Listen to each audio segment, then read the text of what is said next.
নমস্কার বন্ধুরা, আমার নতুন ভিডিওতে আপনাদের আবার ওয়েলকাম। তো আজকে একটু ডিম পাপা করুন। পাপা বলতে একদম ইলিশ মাছের মতো সিদ্ধ। ডিমটারে একটু ভালো করে বয়েল করিয়া ডিমটা টিকট টিকট টিকট টিকট করে তুলে দিয়া ডিমটা ডিমটি আজকে কুটুম আসছিল হতে বা কাউ তারা ডিম হয়ে গেছে, কিন্তু আমরা ডিম বেশি খাই না। আমরা তিনজনের ডিম খাই, বাকি সব নিরামিষ আইটেম।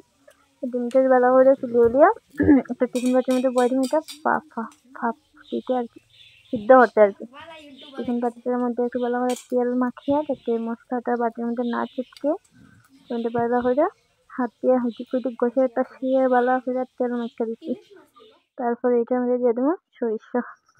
সরিষাতে আমি একটু সরিষ আর একটু পেঁয়াজ, সরিষা বাটাটার মধ্যে একটু সরিষা, একটু পেঁয়াজ আর একটু আদা আর একটু কাঁচামরিচ দিয়া সরিষাটাকে পেস্ট করে দিয়েছিলাম গ্রাইন্ডারে আর কি। এটার পেস্ট করিয়া সরিষাটা একটু বেশি দিলে আর কি গ্রেভিটা একটু বেশি ভালো লাগে। তো কাঁচামরিচ এমনি কাঁচামরিচ এমনিও দিব, আর একটু সরিষার মধ্যে দিয়ে দিচ্ছি কারণ কি স্মেলটা সুন্দর হয়। তো দিয়ে দিচ্ছি এটা লবণ একটু আন্দাজ মতো আর কি, কেউ একটু বেশি খায়, কোনো সময় একটু কম হয়, তো যে যার আন্দাজ মতো লবণটা দিয়া তারপর এটার মধ্যে দিয়ে দেবো একটু হলুদের গুঁড়া। তো তারপরে দিয়ে দেবো এটাতে একটু মরিচের গুঁড়া দিয়ে তারপরে দিয়ে দেবো এটাতে একটু খাটিয়ে রাখছিলাম কাঁচা মরিচ মিডলে করে এটা ভালো করে মাকা চাকা করিয়ে নাড়াচাড়া দিয়া ভালো করে মাখিয়ে গ্রেভিটারে কেনকিটা তো আর বারে লাচড়া দিতাম না, তো এটার মধ্যে দিয়ে দেবো ডিম। তারপরে ডিমটি একটা একটা করে সবটি ডিম দিয়ে দেবো, দিয়ে আবার ডিমটারে মাকা চাকা করিয়া মাখা মাখা মাখা মাখা করিয়া ভালো করে মাখিয়ে ডিমটার ভিতরে যাতে মশলা ঢুকে। তো ডিমটা আমি একটু একটু খাটিয়ে দিয়েছিলাম মিডল দিকে যাতে মশলাটা ভিতরে ঢুকে।